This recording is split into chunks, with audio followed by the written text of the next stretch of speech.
మరో breaking news చూస్తున్నాం. కులగణన సర్వే 100% పారదర్శకంగా జరిగిందన్నారు మంత్రి పొన్నం ప్రభాకర్. హైదరాబాద్ మినహా అన్ని జిల్లాల్లో 100% సర్వే పూర్తయిందన్నారు. హైదరాబాద్ లో కొందరు కావాలనే సర్వేకు దూరంగా ఉన్నారన్న మంత్రి, గ్రేటర్ సిటీలో మరికొందరు కావాలని సర్వే అధికారులపై కుక్కలను వదిలారని ఆగ్రహం వ్యక్తం చేశారు.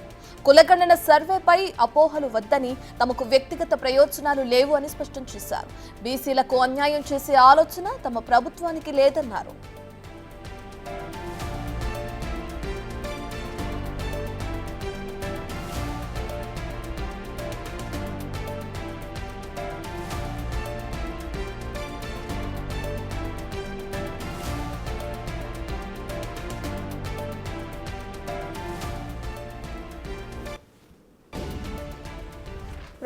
కులగణన సర్వే 100% పారదర్శకంగా జరిగిందన్నారు మంత్రి పొన్నం ప్రభాకర్. హైదరాబాద్ మినహా అన్ని జిల్లాల్లో 100% సర్వే పూర్తయిందన్నారు. హైదరాబాద్ లో కొందరు కావాలనే సర్వేకు దూరంగా ఉన్నారన్న మంత్రి, గ్రేటర్ సిటీలో మరికొందరు కావాలని సర్వే అధికారులపై కుక్కలను వదిలారని ఆగ్రహం వ్యక్తం చేశారు. కులగణన సర్వేపై అపోహలు వద్దని, తమకు వ్యక్తిగత ప్రయోజనాలు లేవు అని స్పష్టం చేశారు. బీసీలకు అన్యాయం చేసే ఆలోచన తమ ప్రభుత్వానికి లేదన్నారు.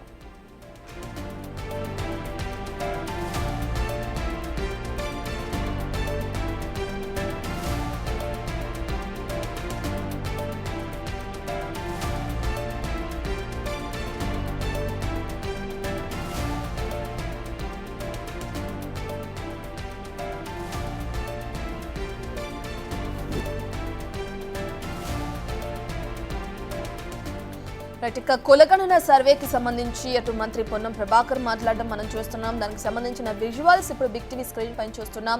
కులగణన సర్వే 100% కూడా పారదర్శకంగా జరిగిందని చెప్పి కూడా మంత్రి పొన్నం ప్రభాకర్ అంటున్నారు. హైదరాబాద్ మినహా అన్ని జిల్లాల్లో కూడా ఈ సర్వే పూర్తయినట్లు కూడా ఆయన తెలిపారు. హైదరాబాద్ లో మాత్రం కొందరు కావాలనే సర్వేకు దూరంగా ఉంటున్నారని, అలాగే ఈ గ్రేటర్ సిటీలో మరికొంతమంది కావాలని సర్వే అధికారులు ఎవరైతే ఉన్నారో వాళ్ళపైకి తమ కుక్కల్ని వదిలారని చెప్పి కూడా ఆగ్రహం వ్యక్తం చేస్తున్నారు పొన్నం. కులగణన సర్వేపై అపోహలు పెట్టుకుంటున్నారు చాలా మంది. ఎటువంటి అపోహలు వద్దని, ఈ కులగణన వల్ల తమకు వ్యక్తిగత ప్రయోజనాలు కూడా ఎటువంటివి ఉండవు అని కూడా స్పష్టం చేశారు పొన్నం.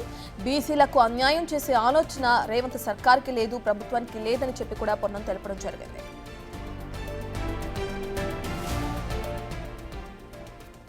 ఇదే విషయానికి సంబంధించిన పూర్తి డీటెయిల్స్ అందించడానికి మా ప్రతినిధి హరికృష్ణ అందుబాటులో ఉన్నారు. రైట్ హరికృష్ణ.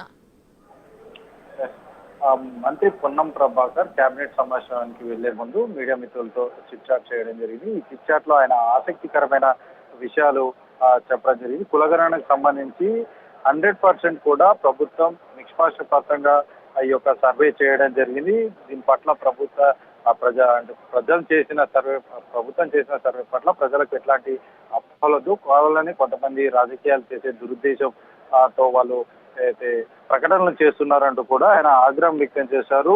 100% గ్రామ స్థాయిలో 100% హైదరాబాద్ తప్ప మిగతా అన్ని ప్లేస్లలో కూడా 100% యొక్క సర్వే చేయడం జరిగింది. కావాలని కొంతమంది హైదరాబాద్ లో ఈ సర్వేకు దూరం ఉన్నారు. ఏదైతే ఎమ్యూనిటర్లు సర్వే కోసం మరి యొక్క వెళ్ళినప్పుడు సర్వే కోసం వెళ్ళినప్పుడు వాళ్ళ మీద కావాలని కొంతమంది కుక్కల్ని వదలడం ఇట్లా చేశారు. ఇది చాలా బాధాకరమైన విషయం అంటూ కూడా ఆయన ఆగ్రహం చెప్పిన పరిస్థితి అయితే ఉంది. అయితే ప్రధానంగా కులగణనకు సంబంధించి ఎట్లాంటి రాజకీయాలు చేయొద్దు, ప్రభుత్వంలో ఉన్న వ్యక్తిగా చెప్తున్నాను, ప్రభుత్వం చాలా చిత్తశుద్ధితో అయితే ఈ యొక్క సర్వే నిర్వహించింది. ఆ కులగణన సర్వే నిర్వహించడం జరిగింది. బీసీలకు ఎట్టి పరిస్థితుల్లో కూడా ప్రభుత్వం అన్యాయం చేసే ఆలోచన లేదు. బీసీ ఏదైతే ఇచ్చిన హామీ ఏదైతే ఉందో ఆ హామీ మేరకు బీసీలకు రిజర్వేషన్లు కల్పిస్తాము. సామాజిక వర్గం బీసీల గురించి ఎవరైనా తక్కువగా మాట్లాడితే వారు ఆ సామాజిక వర్గంలో చులకనవుతారు. ఆ బీసీలకు మాత్రం ప్రభుత్వం ఎట్లాంటి అన్యాయం చేయదు, చాలా చిత్తశుద్ధిగా ప్రభుత్వం ముందుకెళ్తుంది ఈ యొక్క అంశంలో అని చెప్పేసి కూడా ఆయన చిట్చాట్ లో తెలపడం అయితే జరిగింది. రైట్ హరికృష్ణ, ఈ కులగణానికి సంబంధించి బీఆర్ఎస్ నేతలు ఎవరైతే కొన్ని కామెంట్స్ చేస్తున్నారో దానికి సంబంధించి కూడా పొన్నం రియాక్ట్ అవ్వడం కూడా మనం చూస్తున్నాం. దాని డీటెయిల్స్ ఏ విధంగా ఉన్నాయి హరికృష్ణ? అయితే కులగణన సర్వేకి సంబంధించి బీసీల జనాభా తక్కువగా వచ్చిందంటూ కూడా రాజకీయ పార్టీలు, ప్రతిపక్షాలు విమర్శలు చేస్తున్న నేపథ్యంలో ఆయన కూడా వాటి విషయాల పట్ల కూడా స్పందించడం జరిగింది. అయితే ఎవ్వరు కూడా ఎట్లాంటి అపోహలు పెట్టుకోవద్దు. రాజకీయం చేసే సమయం కాదు ఇది. ఇది చాలా సెన్సిటివ్ ఇష్యూ. ఎప్పటి నుంచో కూడా రాజకీయపరమైన హక్కులు కావాలని చెప్పేసి బీసీలు వాళ్ళు పోరాటం చేస్తున్న నేపథ్యంలో ప్రభుత్వం స్పందించి ఈ యొక్క సర్వే నిర్వహించడం జరిగింది. సర్వేని 100% కూడా చిత్తశుద్ధితో నిర్వహించడం జరిగిన నేపథ్యంలో ఈ విషయంలో కూడా రాజకీయాలు చేయడం వారి ఒక విజ్ఞతకు తగినది కాదని చెప్పేసి కూడా ఆయన చెప్పడం జరిగింది. రాజకీయాలు మానుకోండి, బీసీల పట్ల రాజకీయాలు చేయడం వారికే వదిలేస్తున్నాను. బీసీల పట్ల ఎవరైనా ఇట్లాంటి ఇంత దిగజారి రాజకీయాలు చేస్తే వారి పట్ల బీసీల సామాజిక వర్గంలో చులకన చూస్తారు. ప్రభుత్వానికి మాత్రం ఎట్లాంటి అంటే బీసీలకు తక్కువ చేసి చూపెట్టి రిజర్వేషన్ తక్కువ అందించాలన్న ఉద్దేశం లేదు. 100% ఈ యొక్క చిత్తశుద్ధిగా నిర్వహించాము. వారికి ఏదైతే వారి జనాభా ప్రాతిపదన ఏదైతే మేము రిజర్వేషన్లు అమలు చేస్తామని చెప్పామో ఆ రిజర్వేషన్లు ఖచ్చితంగా అమలు చేస్తామని చెప్పారు. అయితే ఏదైతే ప్రతిపక్ష పార్టీలకు సంబంధించి ప్రధానంగా కేసీఆర్ కావచ్చు, హరీష్ రావు కావచ్చు, కేటీఆర్ కావచ్చు, కనీసం వీళ్ళు సర్వేలో పాల్గొనలేదు. వీళ్ళకు మాట్లాడే నైతిక హక్కు లేదు సర్వే గురించి అంటూ కూడా ఆయన ఆగ్రహం వ్యక్తం చేశారు.